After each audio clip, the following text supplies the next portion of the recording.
সেনাপ্রধান জেনারেল ওয়াকারুজ্জামানকে পদত্যাগ করাতে চাইছে কেন? প্রধান জেনারেল ওয়াকারুজ্জামান তাকে গ্রেফতার করা হয়েছে, তাকে অ্যারেস্ট করা। এদিকে আবারও সেনাপ্রধানকে নিয়ে অনেক চাঞ্চল্যকর কথা উঠেছে। সেনাপ্রধানও ভয়ঙ্কর রূপে কেঁপেছেন। সমন্বয়ক ও উপদেষ্টাদের উপর কঠিন প্রভাব পড়ে দেশের পরিস্থিতি অস্বাভাবিক হয়েছে। কি হবে এখন বাংলাদেশের ক্ষমতার চেয়ারে কে বসবে? এমন কি আছে যা তারা প্রচার করলে এই অন্তর্বর্তীকালীন সরকার যে বিপদে পড়বে তা তারা বুঝতে পেরেছেন। এই 6 নম্বর চ্যাপ্টারে কি কি বিষয় আছে আমি আপনাদের 3-4টে পয়েন্টে একটু আজকে বলার চেষ্টা করব। আমার মনে হয় বাংলাদেশের মিডিয়া যে কথাগুলো নিয়ে কথা বলছে না সেগুলো আপনাদের জানার অধিকার আছে।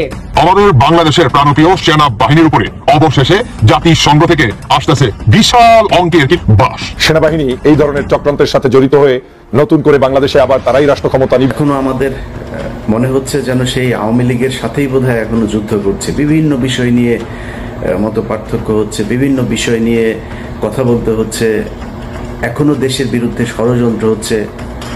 যে জিনিসগুলো না চাইতেই পাওয়ার কথা সেই জিনিসগুলো এখন আবার চাইতে হচ্ছে, সেটার জন্য প্রতিবাদ করতে হচ্ছে, রাস্তায় নামতে হচ্ছে। গতকালকে একটা ভিডিওতে ফেসিবাদকে নির্মূল করা হয়েছে, কিন্তু ফেসিবাদের প্রতীকগুলো রেখে দেওয়া হয়েছে।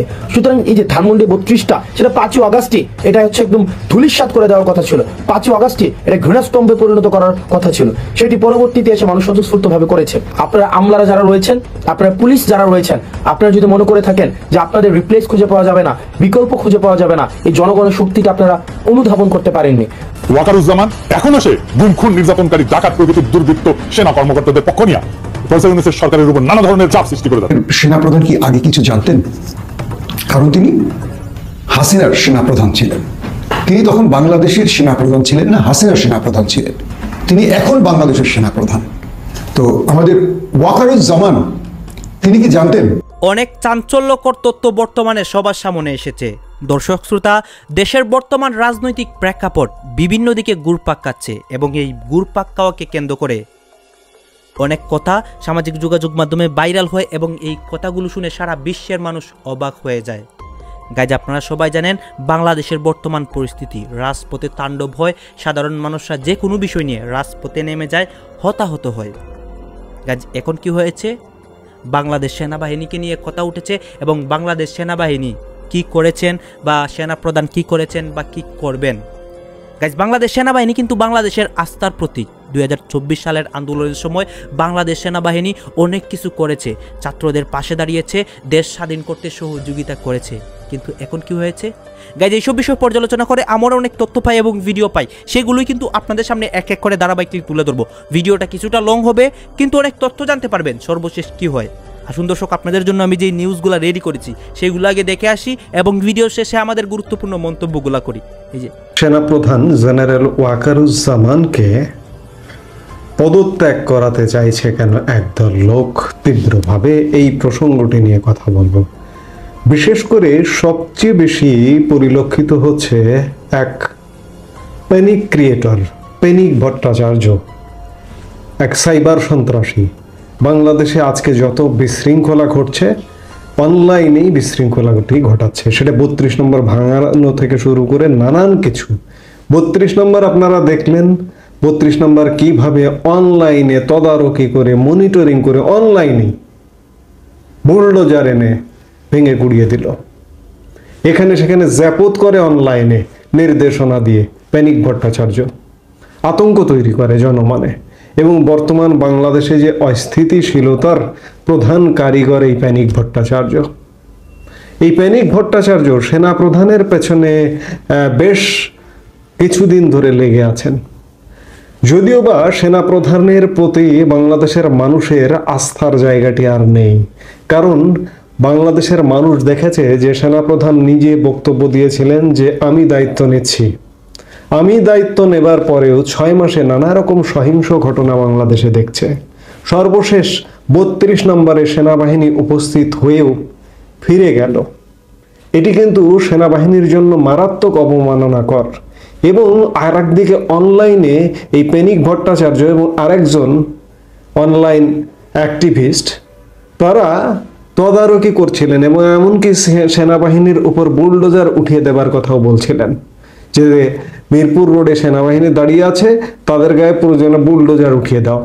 এতটা অবমাননাকর কর্মকাণ্ড, কথাবার্তা, তারপরেও সেনাবাহিনী কোনো ইনিশিয়েটিভ নেয়নি বা নেয় না। এখন পর্যন্ত সেনাবাহিনীর এই যে অন্যায় অপকর্মের বিরুদ্ধে কোনো ইনিশিয়েটিভ আমরা দেখছি না।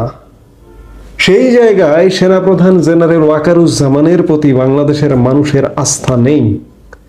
সেনাপ্রধান নিজেই নিজের প্রতি বাংলাদেশের মানুষের ওপর আস্থা নিয়ে আসতে পারেন, এখনো সময় আছে যে তার কর্মকাণ্ড দিয়ে।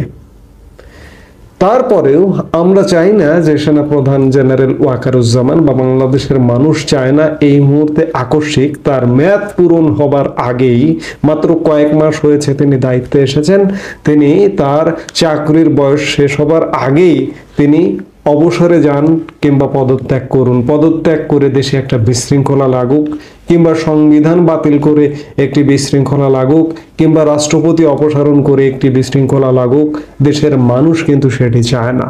কিন্তু সেই সাইবার সন্ত্রাসী, সেই অনলাইন অ্যাক্টিভিস্টরা নানা ইস্যুতে সেনাপ্রধানের পেছনে লেগে আছেন। যেমন কদিন আগে রাশিয়ান অ্যাম্বাসেডর সেনাপ্রধানের সাথে সাক্ষাৎ করতে গেলেন, সেই সাক্ষাৎকারে রাশিয়ান অ্যাম্বাসেডরের সাথে একটি স্মারক বিনিময়কালে সেনাপ্রধানের পেছনে বঙ্গবন্ধুর ছবি ঝোলানো দেখা গেল। সেই ছবিকে কেন্দ্র করে একটা প্যানিক সৃষ্টি করতে চাইলেন প্যানিক ভট্টাচার্য। ঠিক এমনি ভাবে এই যে আয়নাঘর নিয়ে এখন সম্প্রতি দেখলাম, আমি গতকালকে দেখলাম প্যানিক ভট্টাচার্য আর এক প্যানিক ক্রিয়েট করতে চাইছেন।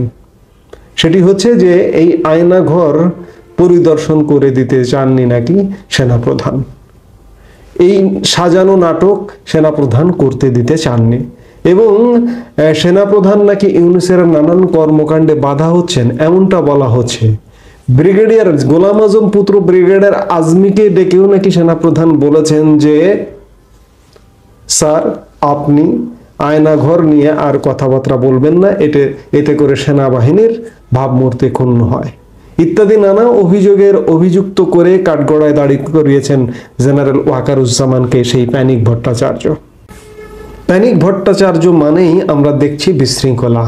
প্যানিক ভট্টাচার্য নানান ষড়যন্ত্রে লিপ্ত, সেনাপ্রধানকে সরিয়ে দেবেন, অর্থাৎ এই রাষ্ট্রটাকে একটা অকার্যকর রাষ্ট্রে পরিণত করবার যত রকমের রসদ আছে সেগুলো বাস্তবায়ন করবার চেষ্টা করছেন। এই রাষ্ট্রটা আসলে কে চালাচ্ছে? প্যানিক ভট্টাচার্য সেখান থেকে নির্দেশ দিয়ে চালাবেন? বাংলাদেশকে ব্যর্থ করবেন? বাংলাদেশকে ব্যর্থ করে কি অন্য কোনো এজেন্ডা বাস্তবায়নের ইচ্ছে আছে? থাকতে পারে। সেনাপ্রধান এগুলো দেখছেন, সইছেন, তারপরে কোনো ইনিশিয়েটিভ নেই। অবাক কাণ্ড, অবাক ব্যাপার, বিস্ময়কর ব্যাপার যে সেনাপ্রধান এই সরকারটি তৈরি করেছেন, এই সরকারটি নির্মাণ করেছেন, এই সরকারটির নির্মাণ পরিকল্পনা হয়েছে ক্যান্টনমেন্টে, বঙ্গভবনে পরবর্তীতে চূড়ান্ত লাভ করেছে, সেই পরিকল্পনাকারীকে, নির্মাণ পরিকল্পনাকারীকে সরিয়ে দিতে চায়। সেনাপ্রধানকে চেয়ে চেয়ে দেখবেন? এই সব ষড়যন্ত্র রুখে দিতে সেনাপ্রধানেরই ভূমিকা নিতে হবে, এবং সেনাপ্রধানেরই দেশের জনগণের নিকট নিজের আস্থাটা ফিরিয়ে আনতে হবে। হারিয়ে যায় যদি আস্থা, সেই হারানো আস্থাটাকে ফিরিয়ে আনতে হবে। এইসব প্যানিক ভট্টাচার্য দেশে বিদেশে যারা আছে তাদের বিরুদ্ধে অ্যাকশন, এমনকি ইউনূস সরকারকে যদি সরিয়ে দিতে হয়, দিয়ে যদি একটি নির্দলীয় নিরপেক্ষ সরকার গঠন করতে হয়, তবু সেনাপ্রধানের সেই কাজ করা উচিত।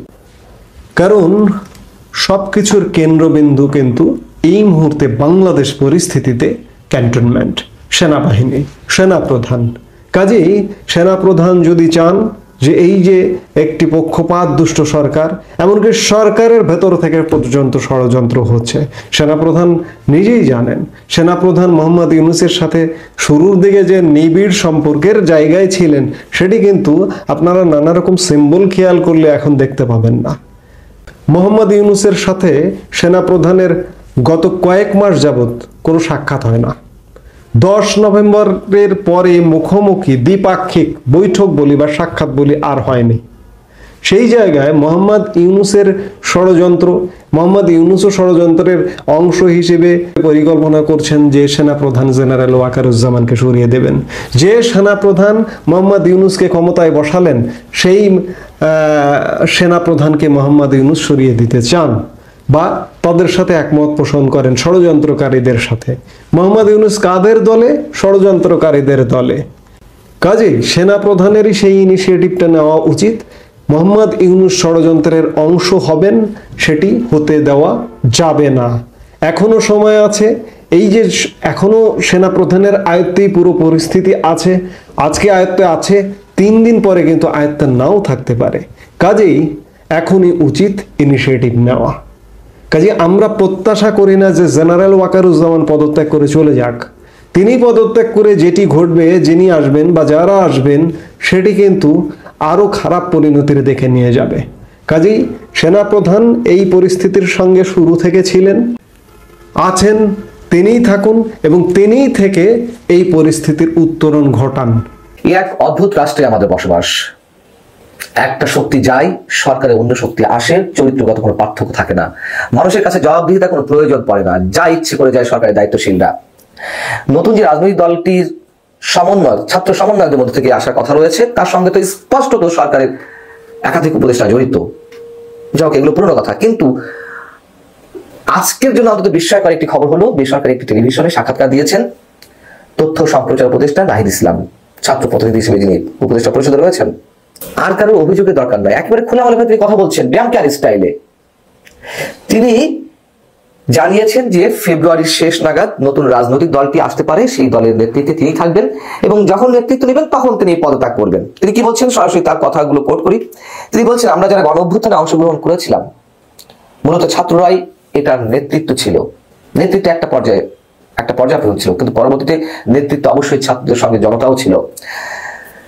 এবং সেই ছাত্র নেতৃত্ব যদি আমি ধরে থাকি, তাদের মধ্যে আর সবাই কোথায়? এখন তো গুটি কয়েক ছাত্র সমন্বয় তার যা ইচ্ছে তাই করছে।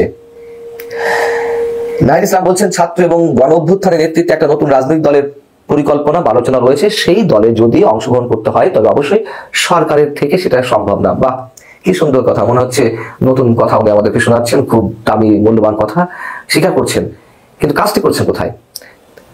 সেই দলে যদি আমি যেতে চাই তবে সরকার থেকে আমি পদত্যাগ করবো। তো করছেন না কেন? মানে যেদিনই জয়েন করবেন ঠিক তার আগ মুহূর্তে পদত্যাগ করবেন কেন? এই মুহূর্তে, এখনই নয়। তিনি তার বক্তব্যে আরো বলছেন, বর্তমানে যেহেতু সরকার একটা স্থিতিশীল অবস্থা রয়েছে, যদিও প্রত্যাশা অনুযায়ী কাজ হয়নি, কিন্তু সেটা চলমান রয়েছে।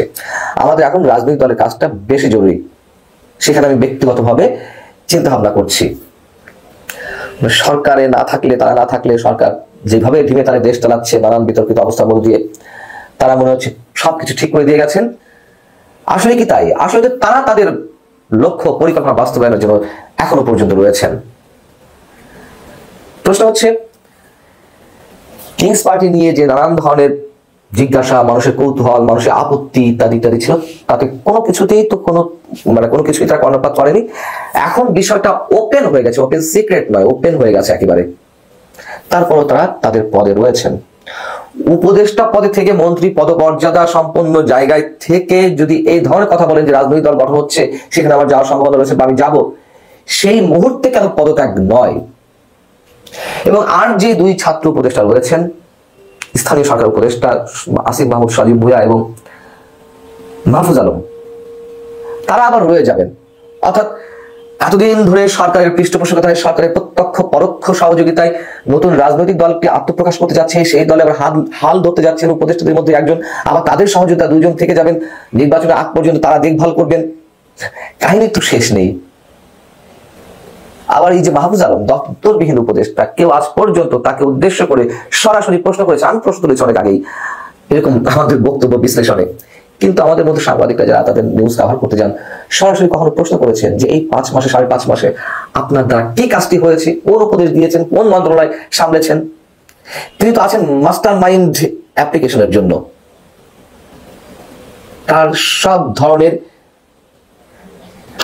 মস্তিষ্কজাত যেই উর্বর চিন্তা ভাবনা, এগুলো দিয়ে নতুন রাজনৈতিক দলকে আত্মপ্রকাশ ঘটানো যায়, তার সমস্ত চিন্তা ভাবনা দিয়ে কিভাবে সরকারকে টিকিয়ে রাখা যায়, সেই কাজটি তো তারা করছেন। এই কাজের জন্য তার জনগণের ট্যাক্সের টাকায় তাকে বেতন ভাতা দেওয়া হচ্ছে না। তাদের কথা কি বলবো? ডক্টর মোহাম্মদ ইউনূস যেখানে খোলামেলা বলেন যে আমি ছাত্রদেরকে নতুন রাজনৈতিক দলের বিষয়ে উৎসাহিত করেছি, তারা ভালো করবে, তারা আমাকে দল করতে বলেছিল, আমি বললাম না তোমরা করো। এই ধরনের নগ্ন কথাবার্তা যখন বলছেন, কারো কাছে তো জবাবদিহিতা করার কিছু নেই, কেউ কৈফিয়ত নেওয়ারও নেই। হয়তো আমাদের মতো কিছু কিছু মানুষ সমালোচনা করছেন, কিন্তু তাদের কিছু যায় আসে না। জাহিদ ইসলাম তিনি জানাচ্ছেন যে গত 6 মাস ধরে বৈষম্য বিরোধী ছাত্র আন্দোলন ও জাতীয় নাগরিক কমিটি কাজ করেছে, সারা দেশে তারাই মাঠ পর্যায়ে সাংগঠনিক কাজটা করে যাচ্ছে, আমি তো সরকারের দায়িত্ব ছিলাম, দল গোছানোর কাজটা তারাই করছে। মানে তিনি সময় দিতে পারেননি, অর্থাৎ শুরু থেকেই যে তারা এই দলের সঙ্গে রয়েছে, তাদের নার্সিং এর সবকিছু হচ্ছে, আর বিন্দু মাত্র কোনো বিষয় একটু বাকি থাকে না বুঝতে মানুষের। এবং ওপেন বলছেন, জানেন যে তাদের কিছু হবে না। জনগণের ভোটে তো নির্বাচিত হননি, এসেছেন কোটার ভিত্তিতে উপদেষ্টা হয়ে ছাত্রদের মধ্য থেকে। আর ছাত্রদের মধ্য থেকে বলেও বা লাভ কি? যারা আছেন উপদেষ্টা পরিষদে তারা কেউ কি কাউকে কোনো প্রকার তোয়াক্কা করেন না, যেমন ইচ্ছা করে যাচ্ছেন।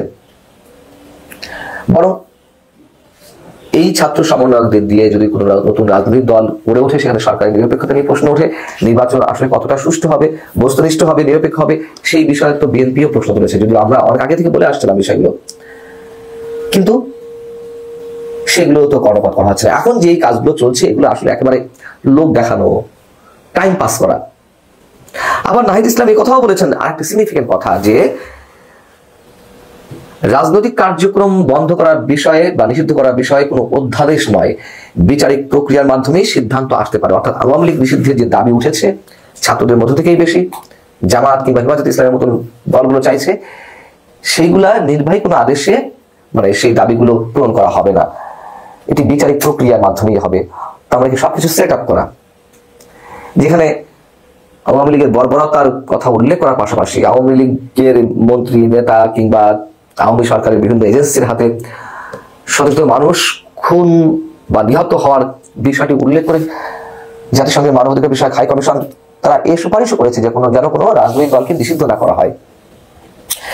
নিষিদ্ধ তারা করবেই, এটি তারা প্রকাশ্যে ঘোষণা করছে। কেউ বলছে এখন নিষিদ্ধ করতে হবে নির্বাহী আদেশে, আবার কেউ বলছেন বিচারিক প্রক্রিয়ার মাধ্যমে হবে। আমি আপনাকে কয়েকটা জিনিস বলি। আপনার এমনিতে তো এখন পর্যন্ত বিচারকদের ভেতরে আওয়ামী লীগের এই লোকজন আছেই। আইন মন্ত্রণালয় এখনো পুরোপুরি একদম আইন মন্ত্রণালয়গুলোর বেশিরভাগই সচিব আমলা এগুলো তো সবই এখনো আওয়ামী লীগের সে পেতে তারা বসে আছে। তার উপরে কিছু কিছু বিচারক মামলার আপনার দিচ্ছে, জামিন দিচ্ছেন এই আলেমদেরকে। দেখেন সেই উদিচি, 21শে আগস্ট, 10 ট্রাক সব তো একই সুতোয় গাথা। তো এই আওয়ামী লীগের এই ইন্ডিয়ার এই যে ষড়যন্ত্র, এই ষড়যন্ত্রটা বুঝতে বর্তমান সরকারের আর কত বছর সময় লাগবে? তাদের তো উচিত ছিল যে পরের দিনে এই মামলাগুলো সব বাতিল করে দেয়া, এবং যদি মনে করে যে কোনো ঘটনা নিয়ে তাদের কোনো তদন্ত করা উচিত তাহলে তারা সেটা নিয়ে তদন্ত করুক।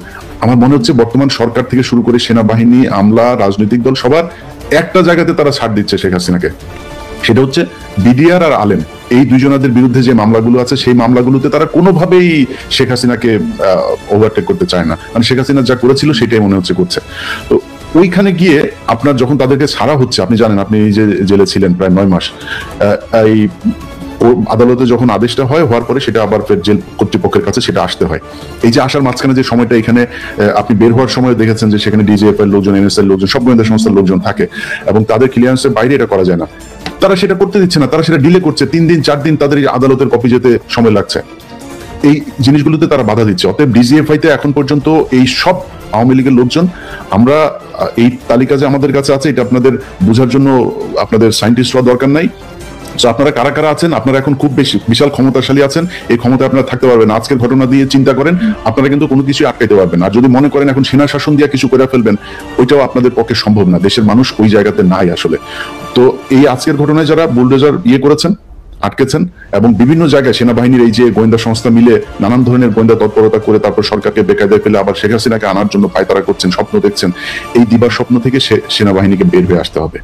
কারণ আমার মনে হয় না যে সেনাবাহিনী আজকে যদি চাইতো তাইলেও এইখানে কিভাবে ওয়াকারের নিজের ঘরের মধ্যে এখন পর্যন্ত শেখ মুজিবের ছবি, আপনি সেনাবাহিনীকে বাঁচায় বলবেন, সেনা প্রধান যদি এটা হয়, আমরা সেনাবাহিনীকে বলবো কিভাবে যে আসলে একদম পুরো সেনাবাহিনীকে ধরে কথা বলতে ইচ্ছা করে, সবাইকে ধরেই কথা বলি। আমরা এটা জানি যে এখনো সেনাবাহিনীর ভেতরে অনেক ভালো মানুষ আছেন, কিন্তু আমি তাদেরকে বলবো যে দেখেন, আপনারা আপনাদের সেনা প্রধানকে বুঝান, এবং এই যে ডিজিএফআই প্রধান থেকে শুরু করে যারা যারা ডিজিএফআই তে ঝামেলা করছে তাদের আমার মনে হয় মানে এই পরামর্শটুকু দেওয়া উচিত যে মানুষ ওই ইয়ের মধ্যে আসলে এখন নাই। সেনাবাহিনীকে ঠিক হইতে হবে। 14 নির্বাচন, 8 নির্বাচন থেকে শুরু করে সেনাবাহিনী যেসব ঘটনাগুলো ঘটিয়েছে সেগুলো এই দেশে আর ঘটতে দিবে না বাংলাদেশের মানুষ। খালেদা জিয়ার বাড়ি থেকে বের করেছে কার সময়? ইকবাল করিম ভুইয়ার পাওয়ার প্ল্যান্ট ছিল, 2টা অথবা 3টা পাওয়ার প্ল্যান্ট ছিল। পাওয়ার প্ল্যান্ট কারা পেয়েছে? শেখ হাসিনার কাছ থেকে। তো এই জেলখানার ভিতরে নিয়ে যদি তাদেরকে এভাবে আরামায়েশ করতে দেওয়া হয়, এবং হত্যা মামলার যেসব আসামিরা আছে তাদেরকে সবাইকে ধরাও হচ্ছে না, এই জায়গায় একটা মনে হচ্ছে সরকারের শৈথিল্যতা কাজ করছে। এই জায়গাগুলো তো অবশ্যই আমার মনে হয় ওই যেটা বললাম শুরুতেই, যে ছাত্রদের আরো বেশি তৎপর হওয়া উচিত, এবং ছাত্রদের বোঝা উচিত যে এই জায়গাগুলোই তাদের মূল পুঁজি। ছাত্ররা যদি মনে করে যে কয়েক হাজার কোটি টাকা ইনকাম করে নিয়ে তারপরে তারা বিশাল আকারে কিছু করে ফেলবে, ওটা দিয়ে শুধু একটা কাজই করতে পারবে, এই সরকার অন্য একটা সরকারের কাছে নির্বাচন দিবে, নির্বাচন দিয়ে আসিফ নজরুলের মতো বউ বাচ্চা নিয়ে তারপরে সব আমেরিকায় চলে যাবে, সেখানে গিয়ে সারা জীবন বসে খাইতে পারবে। এটা সত্যি কথা। কিন্তু যদি মনে করে যে না, আসলে রাজনীতি করতে চায়, দেশের মানুষের পাশে থেকে কিছু করতে চায়, দেশে থাকতে চায়, তাহলে তাদের দেশের মানুষের টোনেই কথা বলতে হবে। যেমন আমাকে নিয়ে ধরেন, যদি আমি একটা জামাতের ব্যাপারে একটা কথা বলি, তখন আমাকে বানানো হয় আমি বিএনপি পন্থী। আবার বিএনপির ব্যাপারে একটা কথা বললে আমাদেরকে বানানো হয় জামাতপন্থী। আমি জামাতপন্থীও না, বিএনপি পন্থীও না। আমি আবার যদি জিজ্ঞেস করেন যে আমি কোন পন্থী বলতে হবে, তাহলে আমি জামাত বিএনপি পন্থী। কারণ আমরা এক জায়গায় আমরা মানে ঠিক আছে, সেটা হচ্ছে আওয়ামী লীগকে কোনো ছাড় দেওয়া হবে না। আওয়ামী লীগকে যেই দল যত বেশি ছাড় দিবে, আমি সেই দল থেকে তত বেশি দূরত্ব বজায় রাখবো। সো এই জায়গাটাতে ঠিক থাকতে হবে। আজকে যদি নাকি জামাত এবং বিএনপির ভেতরে এই ধরনের কোনো চুক্তি হয় যে তাদের একটা রাজনৈতিক অ্যালায়েন্স থাকবে, তাদের একটা রাজনৈতিক বলয় থাকবে, এই দুই বলের তারা বিভক্ত হয়ে বলুক যে আমরা 5 বছর করে আমরা ক্ষমতায় থাকবো, আমার কোনো সমস্যা নেই, থাকেন। কিন্তু আওয়ামী লীগ এটা এই দেশের কোনো রাজনৈতিক দল না, এটা ভারতের একটা রাজনৈতিক দল, এবং ভারত তাদের সব ধরনের বুদ্ধি, পরামর্শ, নিয়ন্ত্রণ সবকিছু তাদের হাতে। সো আমি তাদেরকে বাংলাদেশের কোনো রাজনৈতিক দল মনে করি না। ভারত মনে করে যখন আওয়ামী লীগ ক্ষমতায় থাকে তখন তারাই ক্ষমতায় আছে, এবং এটা সেই 71 থেকে 75 এটাই হয়েছে, এবং এই 2009 থেকে আজ পর্যন্ত সেটাই হয়েছে। মিডিয়ার হত্যাকাণ্ড দিয়ে শুরু হয়েছে, এখন পর্যন্ত সেটা চলছে। অতএব বিএনপি এবং জামায়াত যতই চেষ্টা করুক যে তারা ইয়ের সাথে, আপনার ভারতের সাথে সুসম্পর্ক বজায় রাখবে, আমি এই জিনিসটা কোনোভাবে বুঝি না। যে কালকে জামাত ইসলামের আমিরের একটা বক্তব্য একটা পত্রিকাতে দেখলাম, আমি জানি না সত্য কি মিথ্যা, তিনি বলেছেন যে তারা কখনোই ভারত বিরোধী না। আরে ভাই, ভারত বিরোধী বললে সমস্যাটা কোথায়? এই দেশে মানুষের ভিতরে একটা ভীতি তৈরি করে দেওয়া হয়েছে যে ভারত বিরোধী, ভারতকে সরাসরি যদি করা হয় তাহলে ভারত আর ক্ষমতায় আসতে দিবে না। ভারত এই দেশের ক্ষমতার কন্ট্রোল করে না। 5 জানুয়ারি ভারত ঠেকাইতে পারে নাই। সো এরকম অনেক নির্বাচন হয়েছে। 91-তে তো ভারত কখনোই শেখ খালেদা জিয়াকে ক্ষমতায় আনতে চায়নি। এই দেশের জনগণ নিয়ন্ত্রণ করেছে যে কারা ক্ষমতা আসবে। তো সামনে কেন পারবো না? আমার মনে হয় এই যে একটা জুজুর ভয় যে ভারত, আপনি 25শে ফেব্রুয়ারির ঘটনায় এই যে পিলখানা হত্যাকাণ্ড, ভারত নাকি আমাদের উপরে অ্যাটাক করবে, এই জন্য সেনাবাহিনী, অনেক অফিসারের সাথে কথা বলে এটা শুনলাম, বললাম এত সহজে ভারত বাংলাদেশ দখল করে নিবে, ওরা ওই পাশে সেনাবাহিনী উপস্থিত ছিল, মানে প্রস্তুত ছিল। এই জিনিসগুলো করা হতে রাজনৈতিক দল দুইটা, জামাত এবং বিএনপি, তাদের কাছে অনুরোধ যে আপনারা এই ভীতি থেকে বের হয়ে আসেন। আপনারা যত চেষ্টাই করেন, ভারতকে কখনো তার পছন্দের 1 নম্বর তালিকায় আওয়ামী লীগকে সরাইতে পারবেন না। ভারতের পছন্দের 1 নম্বর তালিকায় সবসময় আওয়ামী লীগ ছিল, আছে, সারা জীবন থাকবে। ওই তালিকায় আপনি বিএনপি আর জামাত যত প্রতিযোগিতায় করেন, ওই জায়গায় আপনারা যেতে পারবেন। আমাদের বাংলাদেশের প্রাণপ্রিয় সেনা বাহিনীর উপরে অবশেষে জাতিসংঘ থেকে আসতেছে বিশাল অঙ্কের কিংবা বিশাল বড় একটি বাস। কি সেই বাস? সেটি হচ্ছে জানুয়ারির মাসের, মানে আপনার গেছে জানুয়ারির মাসের শুরুতে, আপনার 4 থেকে 5 তারিখ মেবি এরকম হবে, আমাদের বাংলাদেশের সেনাবাহিনীর উদ্দেশ্যে জাতিসংঘ থেকে একটা নোটিশ পাঠাইছিল। নোটিশ, সেই নোটিশটা কিসের জন্য বলতেছি, সেটি হচ্ছে আপনার জাতিসংঘ থেকে এই ফেব্রুয়ারির 27 থেকে 28 তারিখের ভিতরে আপনার জাতিসংঘ থেকে একটি বাস আসতেছে আমাদের বাংলাদেশের সেনাবাহিনীর জন্য। এখন কথা হচ্ছে, এই বাসটা আসলে আসলে আমাদের বাংলাদেশের কতটুকু ক্ষতি হবে, কিংবা এই অন্তর্বর্তীকালের সরকার ডক্টর ইউনূস এটা কি সামাল দিতে পারবে, কিংবা ওয়ার্কার এটা কি সামাল দিতে পারবে? আসলে এটা এই বিষয়টা আমরা দেখি। প্রথমত হচ্ছে, যখন নাকি জানুয়ারির মাসে আপনার শুরুতে আপনার 3 থেকে 4 তারিখের ভিতরে যখন নাকি জাতিসংঘ থেকে একটা নোটিশ পাঠায়, কিসের নোটিশ? সেটি হচ্ছে বাংলাদেশে যাতে আপনার শান্তি বজায় থাকে, বাংলাদেশে যাতে সংখ্যালঘুদের উপরে আক্রমণ না হয়, বাংলাদেশে যাতে আওয়ামী লীগ কিংবা আপনার অন্যান্য যে দলগুলো আছে, বিশেষভাবে আওয়ামী লীগের তো রিসেন্টলি আপনার পতন হয়েছে, কিংবা আওয়ামী লীগকে পতন করানো হয়েছে, তো আওয়ামী লীগের যারা নাকি সাধারণ জনগণ আছে তাদের উপর যাতে মব জাস্টিস না হয়, তাদের উপরে যাতে দখলবাজিতা না হয়, তারা যাতে মব ক্লিন না হয়, এটাকে কি আপনার বজায় রাখার জন্য, মানে শান্তি বজায় রাখার জন্য এই নোটিশটা দেয়। অন্যদিকে আমাদের বাংলাদেশের সেনাবাহিনীর প্রধান ওয়ার্কার কিংবা সেনাবাহিনী টোটালি ফেল। আপনার একদম ক থেকে চন্দ্রবিন্দু চান অব্দি টোটালি ফেল। মানে জাতিসংঘ থেকে যে নোটিশটা আসে জানুয়ারি মাসে শুরুতে, সেই নোটিশ বাবদ বা সেই নোটিশ অনুযায়ী আমাদের বাংলাদেশের প্রাণপ্রিয় সেনাবাহিনী কিংবা সেনাবাহিনীর প্রধান ওয়ার্কার তার কিন্তু কোনো পদক্ষেপ কিংবা সেনাবাহিনীর কিন্তু কোনো পদক্ষেপ কিন্তু ছিল না। এখন আসুন ফেব্রুয়ারির আপনার 27 থেকে 28 তারিখের ভিতরে কি সেই বাস আসতেছে জাতিসংঘ থেকে, সেটি হচ্ছে আপনার সেই বাসটা তো অনেকে হয়তো আপনারা বুঝতে পারছেন যে কি সেই বাস, জাতিসংঘ আসলে কি বাস দিতে পারে, আপনি সঠিক চিন্তাই করছেন, সেটি হচ্ছে আপনার স্যাংশন। আমাদের বাংলাদেশের সেনাবাহিনী যদি স্যাংশন খায় তাহলে ডক্টর ইউনূস কিংবা অন্তর্বর্তীকালে সরকার কি থাকবে? কিংবা বাংলাদেশের সাবেক প্রধানমন্ত্রী শেখ হাসিনা তিনি কি এখন পর্যন্ত কিংবা ভারতে তিনি কতদিন থাকবে, নাকি পুনরায় জাতিসংঘ আপনার বাংলাদেশের সাবেক প্রধানমন্ত্রী তাকে বাংলাদেশ মনে করেন পুনর্বাসন করবে কিংবা সেটা আপনার রাইট করবে, সেই মানে যাতে পুনর্বাসন করতে পারে সেটা দিকে হেল্প করবে? এই বিষয়ে একটু কথা বলি। ফেল করে একদম এ থেকে জেড পর্যন্ত টোটালি তারা ফেল করে, মানে সাধারণ জনগণের উপরে শান্তি বজায় আনতে পারে না, তারপর হচ্ছে আপনার মব ক্লিন মনে করেন বন্ধ করতে পারে না, মব জাস্টিস বন্ধ করতে পারে না।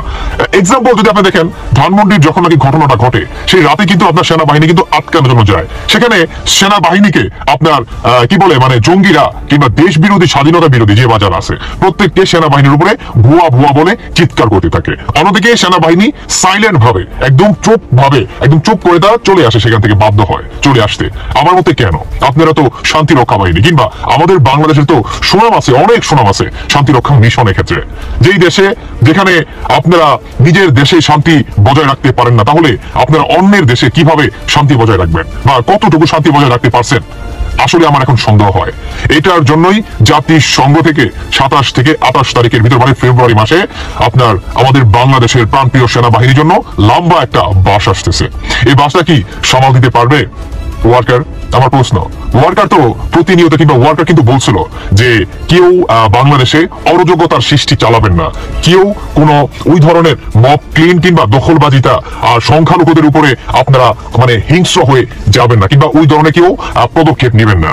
আসলে সেনাবাহিনীর প্রধান ওয়ার্কারের কথাটা আমাদের বাংলাদেশে যারা নাকি রাজাকার, যারা নাকি দেশ বিরোধী, যারা নাকি জঙ্গি বিরোধী, তার আসলে কতটুকু মানে সেনাবাহিনীর কথাটা রাখছে কিংবা সেনাবাহিনী তার মানে জবান মোতাবেক, তার কথার মোতাবেক তিনি যে আমাদের বাংলাদেশের সাধারণ জনগণের জীবন জীবিকা যে নিরাপত্তাটা দেয় কিংবা সেই বিষয়ে যে ওয়াদা করে তিনি আসলে কতটুকু সাকসেস হয়েছে কিংবা তিনি আসলে কত পার্সেন্ট। প্রায় 100-র উপর সিটে নিজেদের প্রার্থিতার ঘোষণা করে দিয়েছে বাংলাদেশ জামাত ইসলাম। নির্বাচনের আগে মোটামুটি যা যা দরকার তার সর্বোচ্চ প্রস্তুতি নিচ্ছে জামাতের আমির সাহেব। তিনি সারা বাংলাদেশ চষে বেড়াচ্ছেন, জেলা উপজেলায় বিভিন্ন প্রোগ্রামও করছেন, কিন্তু জামাতের ইলেকশনের ইস্যুটা আসলে কোথায় আটকে আছে? জামাত কি মার্কায় নির্বাচন করবে? জামাতের রাজনৈতিক দল হিসাবে কি নিবন্ধন আছে? যখন আমি ভিডিওটি করছি আশ্চর্যজনক বিষয় হচ্ছে জামাতের এই মুহূর্তে নিবন্ধন নাই, এবং যে দাড়িপাল্লা যে মার্কাটা এটা নিয়েও তারা নির্বাচন করতে পারবে কিনা সন্দেহ আছে। ইভেন নির্বাচনই তারা করতে পারবে কিনা একটা সন্দেহের জায়গা তৈরি হয়েছে। আমি নিজেও আশ্চর্য হচ্ছি, আপনারাও আশ্চর্য হচ্ছেন। ভাই আমার বক্তব্য না, সরাসরি জামাত ইসলামের আমির যিনি আছেন তিনি গতকালকে এক বক্তব্য দিয়েছেন। এরপরেই জামাত ইসলামের যারা সমর্থক কর্মী আছেন তাদের মধ্যে অনেকটা টেনশন দেখা দিয়েছে যে ঘটনাটা কি। জামাত ইসলামের নিবন্ধন এবং প্রতীক এখন পর্যন্ত ফেরত দেওয়া হয়নি, আর এই বিষয়টাকে একটা জুলুম হিসেবে আখ্যায়িত করেছেন দলটির আমির ডাক্তার শফিকুর রহমান। নরসিংদীতে এক কর্মী সম্মেলনে তিনি এমন মন্তব্য করেছেন, বলছেন যে ফ্যাসিবাদের বিরুদ্ধে মাথা নত না করার অপরাধে জামাত ইসলামের রাজনৈতিক দলের নিবন্ধন এবং প্রতীকটি বাতিল করে দিয়েছিল আওয়ামী লীগ সরকার, আর এখন এই সরকারের আমলেও এটা ফেরত দেওয়া হয়নি। তার মানে দল হিসেবে তাদের কোনো নিবন্ধন এখন নাই। ইভেন প্রতীক যেটা নিয়ে নির্বাচন করবেন দাড়িপাল্লা, সেটাও কিন্তু তাদের এই মুহূর্তে আয়ত্তে নাই। তিনি বলছেন আমরা চাই গণহত্যার বিচার হোক, তবে এটাও চাই কেউ যেন অবিচারের সম্মুখীন না হয়। আর তিনি এখানে বেশ কিছু বক্তব্য দিয়েছেন যে আগামী নির্বাচন আপনার এটা কেমন হবে। সেখানে তিনি বলছেন কালো টাকা এবং পেশি শক্তির প্রভাব মুক্ত একটা ভোট তারা চায় এবং একটা সুষ্ঠু নির্বাচন আপনার এই মুহূর্তে তারা চাচ্ছে। আমি খুবই আশ্চর্য যে জামাত ইসলাম এতদূর চলে আসছে, বাট তাদের রাজনৈতিক নিবন্ধনটাই এখন পর্যন্ত নাই। দর্শক, আপনারা অনেকে জানেন যে 2013 সালের 1 আগস্ট জামাত ইসলামের নিবন্ধন বাতিল এবং অবৈধ ঘোষণা করে রায় দিয়েছিল আপনার হাইকোর্ট। তো 2018 সালের 7 ডিসেম্বর বাংলাদেশ জামাত ইসলামের নিবন্ধন বাতিল করে প্রজ্ঞাপন জারি করেছিল তৎকালীন নির্বাচন কমিশন। তো ওই রায়ের উপর জামাত আপনার একটা আপিল করেছিল। বাট আমরা যতদূর আজকে জামাতের আমির সাহেবের কথায় বুঝলাম যে এখন পর্যন্ত জামাতের যেই নিবন্ধন সেটা তারা ফিরে পায়নি এবং কি আপিলটাও সম্ভবত কার্যকর আমরা যদি দেখি যে হয়নি। তো আপনার নিবন্ধনের তালিকা থেকে নামকর্তন, প্রতীকের তালিকা থেকে জামায়াতের দাড়িপাল্লা যেই ইস্যুটা ছিল সেটাও কিন্তু বাতিল হয়ে গেছে। 2023 সালের 19 নভেম্বর আপিল বিভাগ জামাতের আপিল খারিজ করে দেওয়ায় এরপর তারা নিবন্ধনের সুযোগ পায়নি। 24-এ তো নানান ঘটনা প্রেক্ষাপট ছিল। তবে ওই সময় জামাত ইসলামের নেতারা বলছিল যে নতুন নাম নতুন পরিচয় নিবন্ধন পেলে কিংবা স্বতন্ত্র থেকে ভোট করার পরিকল্পনা ছিল তাদের, এটা আওয়ামী লীগ সরকারের আমলে। এখন 2025-এ এসে আগামী দিনের রাজনীতিতে একটা বড় ধরনের ভূমিকা রাখতে যাচ্ছে জামাত ইসলাম। তাদেরকে নিষিদ্ধ করা হয়েছিল, সেখান থেকে সম্ভবত তারা কামব্যাক করছে। কিন্তু এই দলটার নিবন্ধন এবং প্রতীক যদি নির্বাচনের আগে না পায় তাহলে কোন দিকে যাবে পরিস্থিতি? জামাত ইসলাম নামে নির্বাচনই করতে পারবে না, দাড়িপাল্লা নিয়ে তারা ভোটই করতে পারবে না। তবে আমার ধারণা এর আগেই সম্ভবত এটা সংশোধন হয়ে যাবে বা তারা তাদের যে আপিল আছে সেটাতে হয়তো নতুন করে আবার রায় পাওয়ার সুযোগ আছে। কারণ আওয়ামী লীগ সরকারের আমলের যতগুলো সিদ্ধান্ত আমরা দেখছি ইউনূস সরকারের সময় এসে সবগুলি পরিবর্তন হয়ে যাচ্ছে। আমরাও চাই জামাত তাদের নিবন্ধন ফিরে পাক। গাইজ, আপনারা তো দেখলেন এখানে কি কথা হচ্ছে। অনেকেই কিন্তু অনেক কথা বলতেছে, বিশেষ করে বাংলাদেশ সেনাবাহিনী এবং সেনাপ্রধানকে নিয়ে কথা উঠে। গাইজ, বাংলাদেশ সেনাবাহিনী কিন্তু বাংলাদেশের আস্থার প্রতীক। আমি আগেও বলেছি, এখনও বলছি, বাংলাদেশ সেনাবাহিনী বাংলাদেশটাকে 2024 সালে স্বৈরাচার থেকে মুক্ত করেছে বাংলাদেশ সেনাবাহিনী। এখন তাদেরকে নিয়ে কি কথা উঠে? গাইজ, তারা কিন্তু তাদের বক্তব্যগুলো সামাজিক যোগাযোগ মাধ্যমে ছড়ায় এবং এই কথাগুলোর কোনো ভিত্তি নেই বা এই কথাগুলোর কোনো ভিত্তি নেই। এই কথাগুলো শুনে সাধারণ মানুষরা বিভ্রান্তির মুখে পড়ে। কাজে এইগুলো কথায় আপনারা কান দিবেন না, সেই বক্তব্যগুলো আপনারা স্কিপ করবেন। এবং আরও অনেক যারা আছেন যারা কিনা তাদের বক্তব্যের মাধ্যমে আমাদের দেশটাকে দেশের নিউজটাকে তুলে ধরে সবার সামনে এবং তাদের বক্তব্যের মাধ্যমে সত্য কথাগুলো প্রকাশ হয়, তাদেরও কিছু কথা আপনাদেরকে এখানে দেখিয়েছি। দর্শক শ্রোতা, এতক্ষণ আপনাদেরকে যা কিছু দেখিয়েছি সব কিছু কিন্তু আমরা সোশ্যাল মিডিয়া থেকে সংগ্রহ করেছি। এখানে আমাদের নিজস্ব কোনো মন্তব্য নেই বা নিজস্ব কোনো সিদ্ধান্ত নেই। এইসব দেখে আপনাদের কি মনে হচ্ছে এবং আপনাদের মন্তব্য কী, এইটা কিন্তু আপনারা অবশ্যই কমেন্ট বক্সে লিখে যাবেন। আমি আবারও বলতেছি, এই কথাগুলো আমরা সোশ্যাল মিডিয়া থেকে সংগ্রহ করেছি। এখানে আমাদের নিজস্ব মন্তব্য নেই বা নিজস্ব সিদ্ধান্ত নেই। আর হ্যাঁ, সর্বশেষে আপনাদের কাছে আমার একটা রিকোয়েস্ট থাকবে, আমার চ্যানেলটি সাবস্ক্রাইব করবেন এবং পাশে থাকা বেল আইকনটি অবশ্যই বাজিয়ে যাবেন, যাতে করে নেক্সট ভিডিওটা সবার আগে আপনাদের কাছে পৌঁছায়। ধন্যবাদ।